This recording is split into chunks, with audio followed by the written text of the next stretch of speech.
కరుస్తుందా అదే పిల్లవాక అట్లా అటు పోవద్దు బిడ్డ బౌల్ వస్తాయి అందులో నుంచి చిన్న మమ్మీ చీ చీ చీ చీ చీ చీ చీ చీ ఇక అటు పోతే బౌల్ వస్తాయి చూడడానికి వెళ్ళి ఏది మమ్మీ అడు కూర్చుంది మమ్మీ కుక్కగో అట్లా విలువద్దు మమ్మీ అట్లా అరిస్తే కొడుతుంది మమ్మీ అది తెలుసా రే ఇక ఇప్పుడు ఇట్లా దింపిస్తావాను ఇక్కడ చూడు అగ అందులో ఎట్టు తిరిగి మట్టిల్ని మళ్ళీ ఇసుకలేనా దెబ్బలు పడతాయి నీకు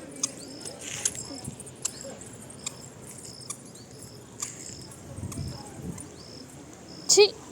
కక్కపిల్ల మట్టిలో చేయి పెడుతున్నావు గలీజ్గా